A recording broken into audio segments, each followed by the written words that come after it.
My husband's mistress handed me a gift at my baby shower, and inside the box was my own ultrasound photo. Not a cute copy from the refrigerator. Not the little glossy one I had texted my sister with 17 crying emojis and the words, "He has Nolan's nose, pray for him." No. This was the private one from my 20-week scan at Lakeshore Women's Imaging. The one with my patient number printed in the corner. The one with a tiny note from Dr. Park circled in blue because I had panicked over a shadow near the baby's spine and she'd taken 10 extra minutes to calm me down. And somehow, a woman I had never seen before was standing in front of 40 guests at the Langham Chicago, smiling like she had just brought me a hand-knit blanket instead of a loaded gun wrapped in cream paper. The room went quiet. Not regular quiet. Rich family baby shower quiet, where nobody breathes too loudly because someone might mistake it for an opinion. I sat in the white velvet chair they had decorated with eucalyptus and ridiculous silk ribbons, one hand under my belly, the other still holding the silver picture frame. My son kicked hard beneath my ribs, as if even he had decided this party had taken a sharp turn into garbage. Across from me, Nolan's face went pale. Only for 1 second. That was the first thing I noticed. My husband, Nolan Reed, could smile through market crashes, family funerals, and my mother asking why men needed quiet time when women had been quietly growing human organs for 9 months. He was a finance director. Calm was practically printed on his business cards. But when he saw that photo, his mouth parted, just slightly. Then the mask came back. "Harper," he said, moving toward me, gentle voice, careful hands, the whole concerned husband performance. "Give that to me." I looked at the woman instead. She was younger than me, late 20s maybe. Sleek brown hair, camel coat, sharp cheekbones, the kind of woman who looked like she understood wine lists and emotional damage.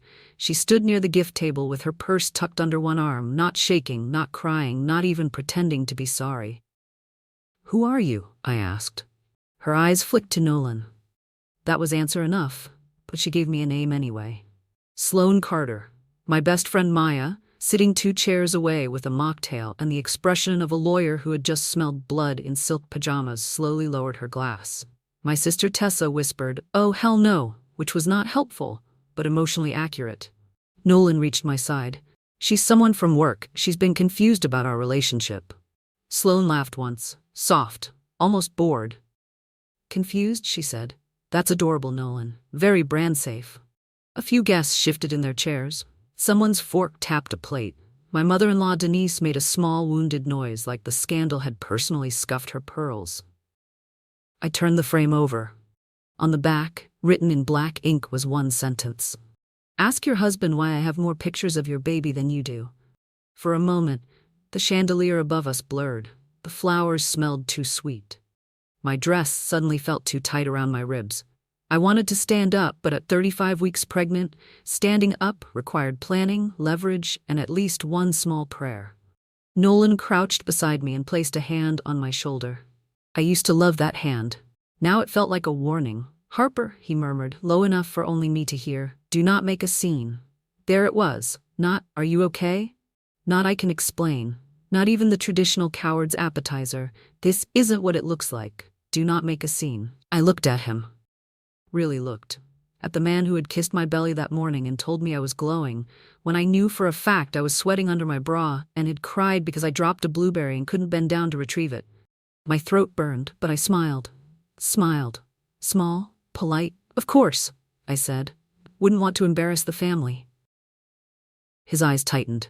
"Good." I set the frame back in the box and looked around the room. 40 faces watched me. Friends, co-workers, Nolan's relatives, women holding pastel napkins like they might shield them from the blast zone. In the corner, Tessa still had her phone raised.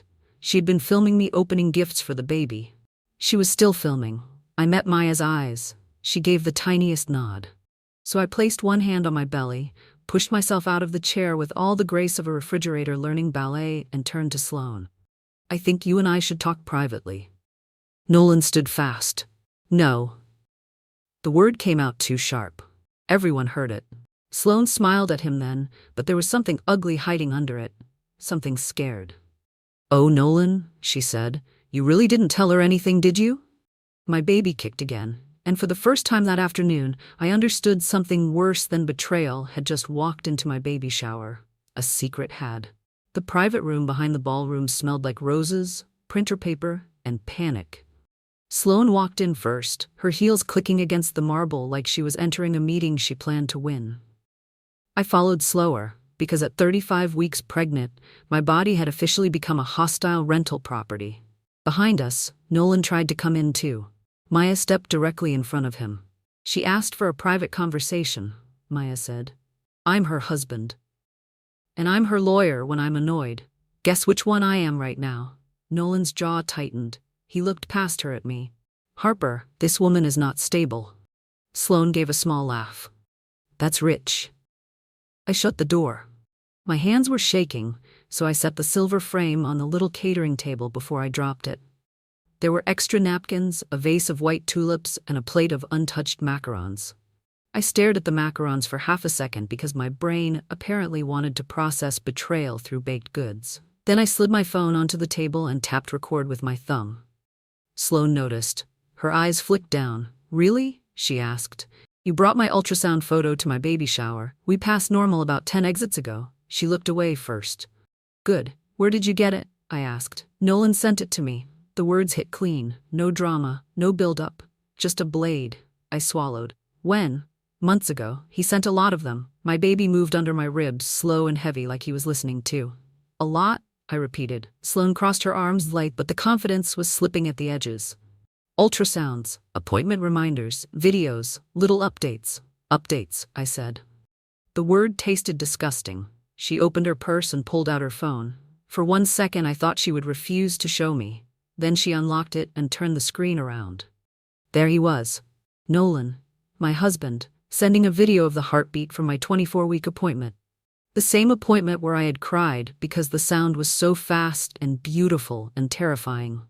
I had squeezed Nolan's hand until he laughed and said, You're going to break my fingers, Harp. Under the video he had written, He's strong. Wish you could have been there. I felt my face go cold. Why would he send you that? I asked. Sloane's mouth tightened. Because he said I was the only one who cared about the baby for the right reasons. I almost laughed. It came out wrong. Broken the right reasons? He told me you were using the pregnancy to keep him trapped. That one landed somewhere deep and old. I had spent months blaming myself for not being cheerful enough, attractive enough, calm enough. I had apologized to Nolan for crying at night. I had thanked him for loving me through it. Apparently he had been collecting my weakest moments and mailing them to another woman like postcards. Sloane looked less certain now. He said your marriage was over, she said. He said after the baby came he was going to file. Then why come here? Her eyes moved to the door. My stomach tightened. Sloane. She breathed out. He wanted you to react. I stared at her. He said you'd scream, she continued. Maybe throw something. He said people needed to see what he'd been dealing with. For a second, I heard the party through the wall. Soft laughter. Someone moving a chair. A balloon popping, followed by a nervous little cheer. Life kept going. Rude of it, honestly. So you came to help him humiliate me, I said, her face flushed. I came because I believed him. And now? She looked at the frame. Now I think he wanted both of us stupid. A knock hit the door. Harper, Nolan called, smooth again. Open the door, sweetheart. Sweetheart. I almost threw a macaron at the wall. Growth is real. Sloane stepped closer and pressed something into my palm. Another ultrasound photo, folded once. He gave me this last week, she whispered. Ask him why. Then she opened the side door that led to the service hallway and left before I could stop her. I unfolded the photo. On the back, in Nolan's handwriting, were 4 words. For the custody file. I walked back into my baby shower, holding the ultrasound photo like it was radioactive. Nolan was waiting beside the dessert table, smiling at guests with that gentle, wounded look men use when they want strangers to think, Please pray for my difficult wife. His mother, Denise, stood beside him with her hand on his arm, whispering something dramatic, probably involving the words stress and family. Maya saw my face and immediately moved toward me. You okay? She asked. No. Good. Honest answers save time. Nolan reached us before she could say more. Harper, we're leaving. I looked at him. Are we? His smile barely moved. You've had a shock. That was when I understood how careful he was. He didn't say I was unstable. He didn't say I was embarrassing him. He just placed little soft words around me like caution tape, shock, hormones, stress, rest, words that could sound loving if nobody checked the knife underneath. I turned to the guests. Thank you all for coming. I'm sorry the afternoon got weird. Tessa snorted from somewhere near the gift table. Weird is doing a lot of charity work there. A few people laughed, mostly because they didn't know what else to do. I loved her for that. My sister could make a funeral director blink. Nolan put his hand on my lower back as we walked out. I wanted to peel it off me. In the car, Chicago slid past the windows in gray-blue streaks. The river, the bridges, the people walking around like their lives hadn't just cracked open beside a tower of cupcakes. Nolan drove with both hands on the wheel. Sloane is unwell, he said. I looked at him. Is she? She worked with us briefly. She became attached. Attached enough to have my ultrasound photos? She must have accessed my phone. Your locked phone? He sighed like I was being difficult. Harper, please don't do this. Do what? Spiral. There it was again, one word, placed carefully. I rested my hand on my belly. I'm asking questions. You're exhausted. I'm betrayed. His fingers tightened on the steering wheel. At home, he transformed. Coat off, kettle on. Soft voice. He brought me chamomile tea in my favorite mug, the chipped blue one from the art fair in Wicker Park. He knelt in front of me and touched my knees. I love you, he said. I love our son. Don't let a sick woman poison this. I looked at his face and tried to find the man I married. He was there. That was the awful part. Same brown eyes, same small scar near his chin, same mouth that had kissed my stomach that morning while I complained that my ankles looked like bread rolls. But now his shirt collar smelled faintly sweet. Sloane's perfume. Not proof, maybe. But grief notices details. It builds a nest out of them. Later, while Nolan showered, I picked up his coat from the chair. I told myself not to search the pockets. Then I did. I found a valet ticket from the Morgan Hotel, dated 2 nights earlier. Nolan had told me he worked late that night. I stood there with the ticket in my hand, hating myself for crying quietly because crying felt like giving him something. When he came downstairs, I smiled.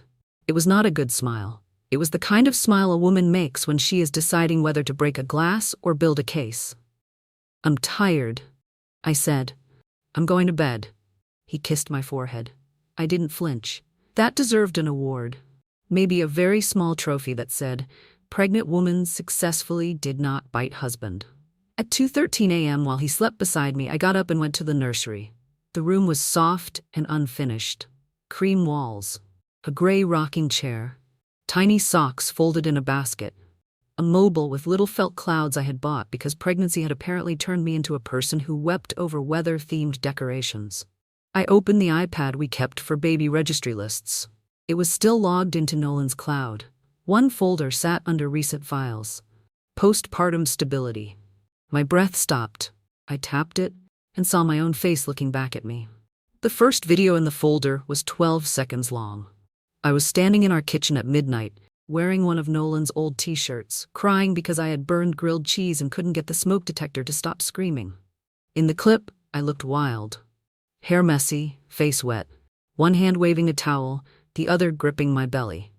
What the video did not show was Nolan laughing from the doorway instead of helping. What it did not show was that I had been awake for 30 hours because the baby kept pressing on a nerve and every position hurt. What it did not show was me laughing 5 minutes later because I had somehow burned only one half of the sandwich, which felt like a culinary hate crime. The folder had dozens of files. Photos of me asleep on the couch. Screenshots of texts where I said I can't do this today. A cropped message where I wrote, I feel like I'm losing my mind. The full version had continued. Because I just cried over a diaper commercial, please bring tacos. Nolan had saved the first sentence, not the tacos. Honestly, leaving out tacos should have been its own felony. My hands went numb as I opened a document labeled Notes for Consultation. Maternal anxiety increasing. Possible emotional instability.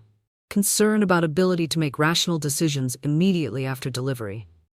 I covered my mouth. There it was. Not an affair. Not just an affair.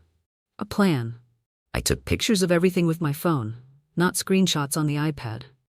Maya had once given me a very passionate lecture about not altering digital evidence while eating fries in my car, and apparently my brain had filed it under someday useful.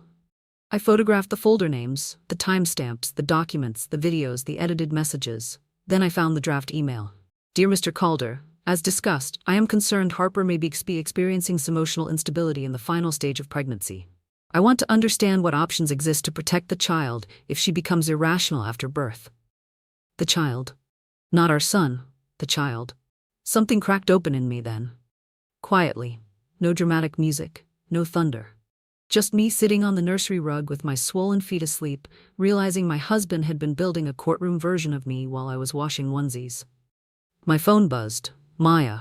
I answered in a whisper. Please tell me you're not confronting him, she said. I found a folder. Silence. Then, how bad? I sent her 3 photos. She called back in 17 seconds.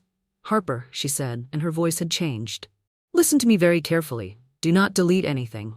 Do not email from his account. Do not open more than you need to. Photograph. Preserve. Send to me through the secure link I'm texting you. I feel sick, I know. No, Maya. I feel stupid.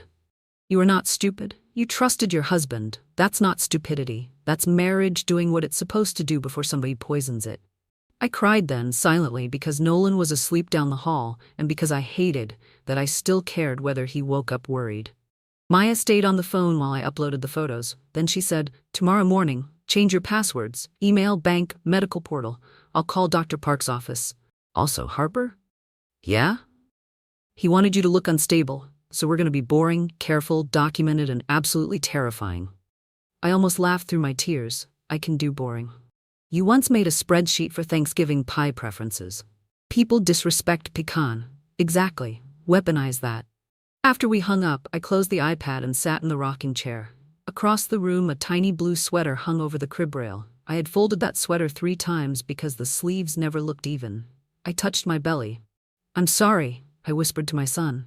I thought I picked better. He kicked once, soft and low. Not forgiveness, not blame. Just life, still there.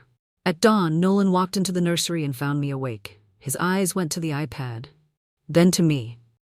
Couldn't sleep? He asked. I smiled like my heart wasn't standing in the middle of a crime scene. No, I said, just nesting. Maya's office sat on the 22nd floor of a glass building downtown, with a view of Chicago that made every problem look smaller, unless the problem was your husband building a custody case before your child had even seen daylight. I arrived at 9:04 a.m., wearing maternity leggings, a black sweater, and the expression of a woman 1 minor inconvenience away from fighting a parking meter. Maya opened her office door herself. You look terrible, she said. I'm glowing. You look like the glow is from an electrical fire. That feels accurate. She hugged me carefully, avoiding my belly like it had legal rights, then walked me inside. Her assistant handed me water and a granola bar. I immediately dropped the granola bar into my purse because pregnancy had turned me into a raccoon with health insurance. I laid everything on Maya's conference table. The ultrasound photo. The second photo with Nolan's handwriting. The valet ticket. The pictures from the iPad folder. The video Tessa had sent from the baby shower. In the video, Nolan's face changed before Sloane said a word. Pale. Caught. Then controlled. Maya watched it twice. That, she said, pointing at the screen, is not the face of a man seeing a stalker crash his wife's baby shower. What is it? The face of a man whose plan arrived wearing better shoes than expected. I wanted to laugh. Instead, my eyes burned. Maya leaned back. Harper, I need you to understand something. This is not only cheating. I know. No, I mean legally. He collected private medical information, edited your messages, prepared a narrative of instability, and may have created or planned to create conditions where you would appear unsafe. My stomach rolled. He wants my baby. He wants control, Maya said. The baby is part of that. I looked out the window. Far below, cars moved along the river like little silver insects. Everyone down there had somewhere to go, coffee to buy, meetings to hate, tiny normal lives. I missed normal so badly it hurt. What do? I asked. We protect 3 things: medical, legal, financial. She wrote them on a yellow legal pad because Maya believed bad men feared paper, which in fairness seemed often true. Medical. We call Dr. Park. You update hospital permissions. Nolan does not make decisions for you unless you explicitly allow it. He's listed as my emergency contact. Not by lunch. Legal. I prepare documents in case we need emergency protection. You don't file unless we choose to, but we are ready. And financial, separate account, review joint withdrawals, credit check, insurance, anything he could use to trap you. The room tilted a little. Maya saw it. She pushed the water toward me. Breathe. I am breathing. You're doing that angry teapot thing. I took a breath, then another. I want to confront him, I said. I know. I want to ask him how he could touch my stomach while saving videos of me crying. Maya's face softened. I know. I want to throw his laptop into the river. That one I support emotionally, not legally. A laugh slipped out of me, ugly and wet. Then I cried, not gracefully. Not like women in movies who release one tear and still look moisturized. I cried into a law firm napkin while my son pressed against my ribs and Maya pretended not to notice the small snot situation happening near my nose. When I stopped, she handed me a real tissue. Feel better? No. Good. Feeling better is overrated. Functioning is useful. My phone buzzed. An email from Lakeshore Women's Imaging. Your updated medical authorization form has been received. I stared at it. My skin went cold. Maya, I said. She looked up. I didn't update anything. Her face changed so fast that I knew, before she even spoke, the day had just gotten worse. Dr. Elena Park did not look easy to scare, which was comforting because I was doing enough fear for the entire room. Her office smelled like hand sanitizer and peppermint tea. On the wall was a framed photo of Lake Michigan at sunrise, soft pink over blue water, which felt rude considering my life currently resembled a dumpster with Wi-Fi. She clicked through my chart with a frown. This authorization was submitted through your patient portal at 1:42 a.m., she said. Maya sat beside me, back straight, legal pad open. I was asleep at 1:42, I said. Dr. Park glanced at Maya, then back at me. It adds Nolan Reed as decision-maker in the event of temporary incapacity during labor and delivery. My hands curled around the arms of the chair. Temporary incapacity. It sounded clean, medical, reasonable. That was the scariest part. What does that mean? I asked, though I already knew enough to feel my heartbeat in my teeth. It could allow him to speak for you if you were under anesthesia, sedated, unconscious, or otherwise unable to respond. Maya's pen stopped moving. Dr. Park's voice softened. Harper, did you sign this? No. Did you authorize Nolan to submit it? No. The baby shifted hard, and I winced. Dr. Park immediately leaned forward. Pain? Anger wearing pain's jacket, Maya muttered. Medically imprecise, emotionally valid. Dr. Park removed the authorization while we were sitting there. She had me create a new portal password, then added a verbal security phrase for the hospital. What phrase do you want? She asked. My brain went blank. Maya suggested Lake Michigan. I said no, he'd guess something pretty. Dr. Park waited. I looked down at my belly. Burnt grilled cheese. Maya turned to me slowly. I shrugged. Nobody guesses trauma cuisine. Dr. Park, professional angel that she was, typed it without comment. By the time I got home, Nolan was in the kitchen with a stack of papers and a smile that made my stomach fold in on itself. There you are, he said. I made lunch. On the counter sat soup from the expensive grocery store 3 blocks away, poured into bowls like he had personally harvested compassion. I stopped by Dr. Park's, I said. His hand paused for half a second on the spoon. Everything okay? Fine. Good. He smiled again and tapped the papers. I wanted to go over the birth plan. There it was. I sat across from him because my knees felt unreliable. The first pages were normal. Lighting preferences, epidural options, skin-to-skin, music. Then came the language. To reduce emotional overload, to avoid unnecessary distress. Spousal support may assist in decision-making if Harper becomes overwhelmed. I looked up. Overwhelmed? Nolan reached for my hand. I let him take it. My skin wanted to crawl away and file its own police report. You've been under a lot of stress, he said. Because your girlfriend came to my baby shower? His expression tightened. Because an unstable woman targeted our family. I don't want to sign this today. The kitchen became very still. Nolan released my hand. Harper, he said quietly, I'm trying to protect us. I know. Then don't make me look like the enemy. There it was, the sweet voice, the wounded eyes, the guilt polished until it shined. For one awful second, I almost apologized. That scared me more than the papers. My phone buzzed in my pocket. Unknown number. I waited until Nolan turned to rinse his bowl before I looked. He lied to me too. Meet me tomorrow. Come alone. A second message came before I could breathe. And don't tell him. He said if I panic, I go down with him. Across the kitchen, Nolan looked over his shoulder. Everything okay? He asked. I locked the screen. Just Tessa, I lied. She wants to know if swollen ankles count as a family emergency. He smiled. I smiled back. Both of us pretending. Only one of us knew the performance was ending. Sloan chose a coffee shop near Millennium Park.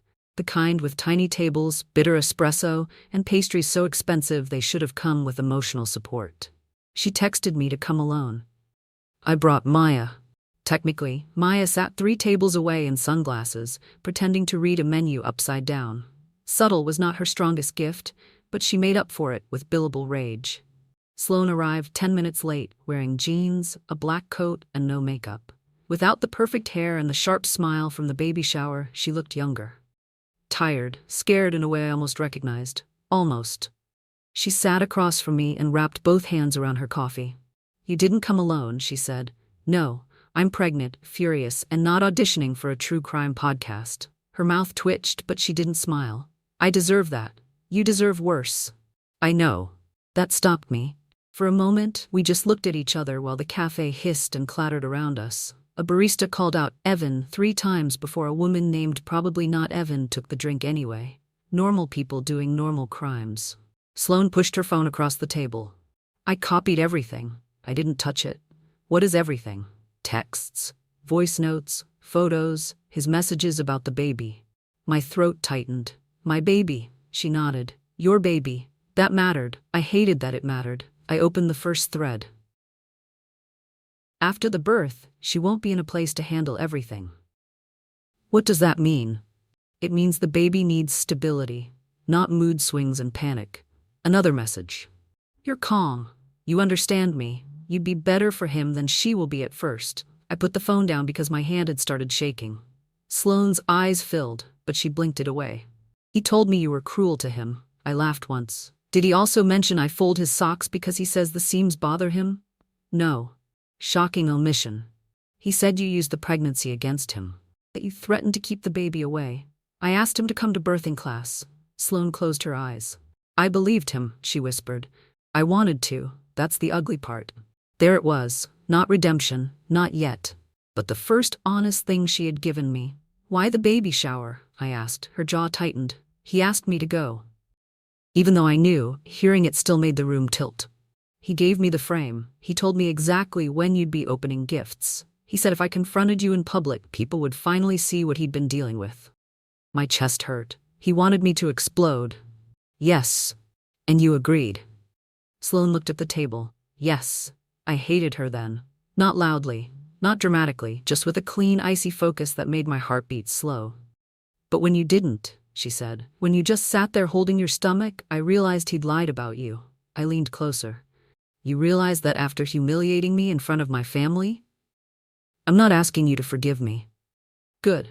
I left that purse at home. Maya coughed 3 tables away. It sounded suspiciously like approval. Sloan reached into her bag and pulled out a small key with a blue tag. There's more, she said. He rented an apartment in River North. My skin went cold. What apartment? He told me it was for us, after your divorce. I stared at the key. Sloane's voice dropped. He already set up a nursery there. For a second I heard nothing but the blood in my ears. Then she said the thing that made my hands go numb. He said the baby would be there before you were. The apartment in River North was on the 31st floor, with floor-to-ceiling windows and a view so pretty it made me want to throw something through it. Maya came with me. So did Sloan, because she had the key and the guilt, and at that point both were useful. The lobby smelled like cedar, money, and men who said things like, circle back. The doorman nodded at Sloan like he knew her. That hurt in a stupid, specific way. My husband's affair had a concierge. We rode the elevator in silence. I watched the numbers climb and pressed one hand into my lower back. The baby had been sitting on a nerve all morning, probably because he sensed drama and wanted a better angle. When Sloan opened the apartment door, I knew before I saw it. There was a pair of men's shoes by the entry, Nolan's, the same brown leather ones I had bought him for his birthday. Inside, everything was staged: gray couch, white rug, abstract art, a bottle of sparkling water on the counter. Nothing personal, except the life being stolen from me. Then I saw the nursery: small room, cream walls, a walnut crib, a mobile with little felt clouds. The same mobile I had chosen for our nursery. For a few seconds, my brain refused to understand. It kept trying to turn the room into something else. A guest room. A mistake. A showroom display for psychopaths with decent taste. But there were diapers in the drawer. Tiny blue sleepers folded by size. A framed print of a moon over Lake Michigan. And on the shelf sat the stuffed bear Denise had given us at the baby shower.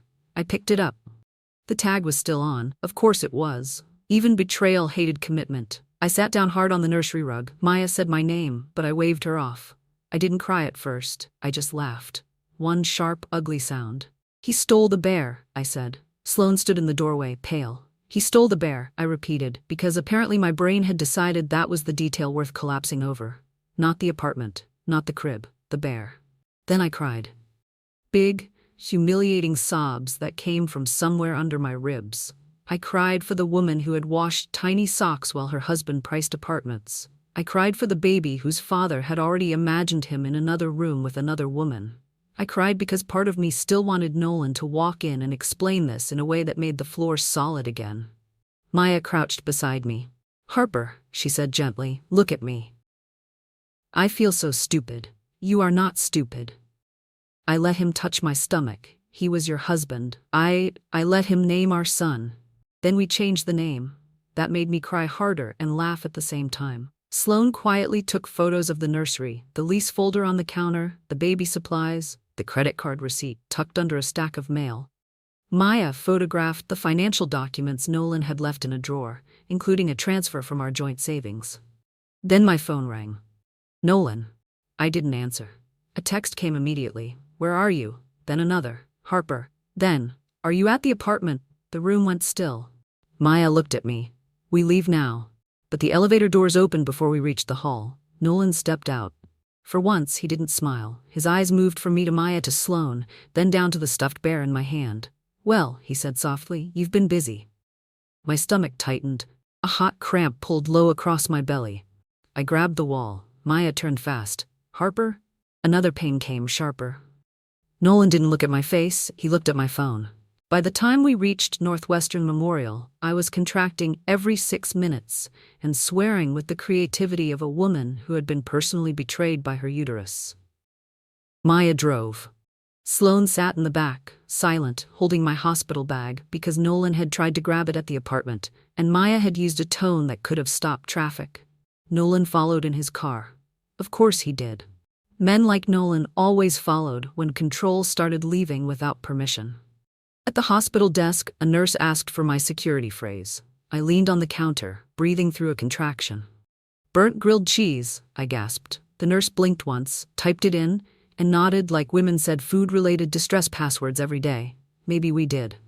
America is vast. Within minutes, Dr. Park was there. Calm, focused, real. "Nolan Reed is not authorized to make medical decisions for me," I said before she even asked. "I know," she said. "It's already in your chart."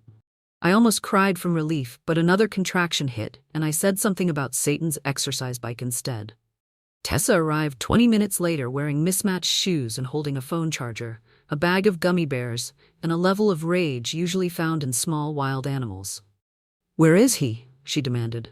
"Lobby," Maya said. "Good. I need to know where not to commit a felony." I laughed, then groaned, then asked if laughing could make the baby fall out faster. Dr. Park said no. Disappointing medical system. Nolan tried to enter the labor wing 3 times. The 3rd time I heard his voice from the hallway. "She's my wife. She's emotional. She doesn't understand what she's doing." Maya stepped out before I could sit up. I couldn't see her, but I heard every word.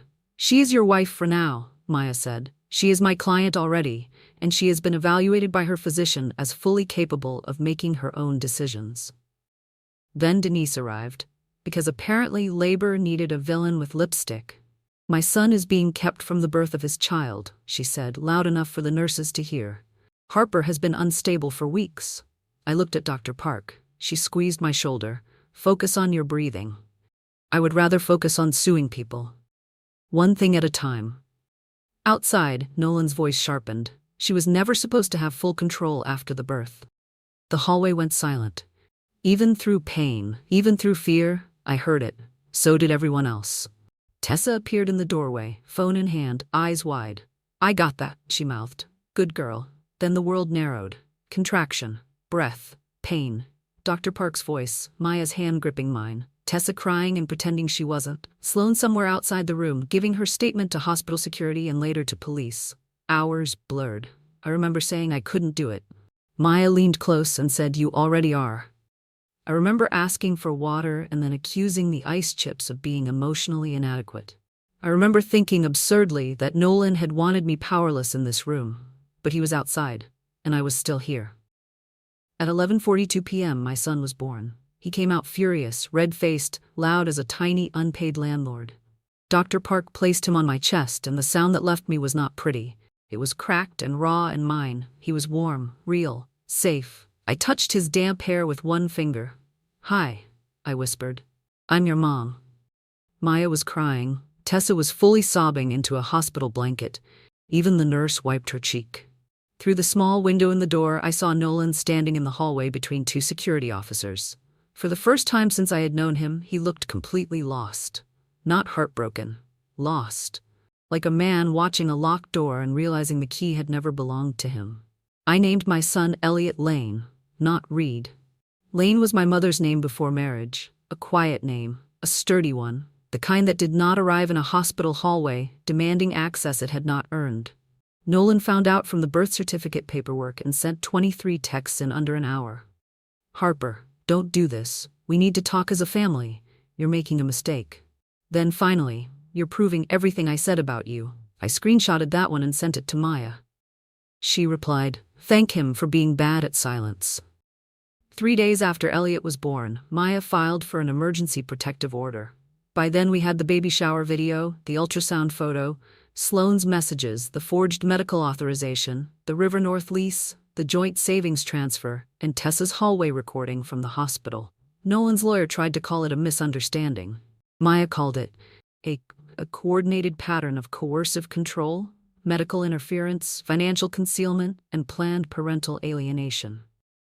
I called it Tuesday because motherhood with a newborn gave me exactly enough energy to hate him in short shifts between feedings. The judge did not laugh, but she listened. Nolan was ordered to stay away from me and Elliot except through supervised legal channels while the investigation continued. His company placed him on leave after the forged medical authorization became part of the record, which was especially inconvenient for a man who worked in health technology and had apparently missed the chapter titled, "Do Not Weaponize Patient Data Against Your Pregnant Wife." Denise wrote me one email. It began, "Harper, as a mother, you should understand." I stopped reading there. As a mother, I understood perfectly. That was why her son was not near mine. Sloane testified. I didn't hug her in the courthouse hallway. I didn't tell her she was brave. She had helped light the match before deciding fire was hot. But when she passed me after giving her statement, pale and shaking, she said, "I'm sorry." I looked at her for a long moment. Then I said, "Next time a man tells you his wife is crazy, ask the wife." She nodded. That was all.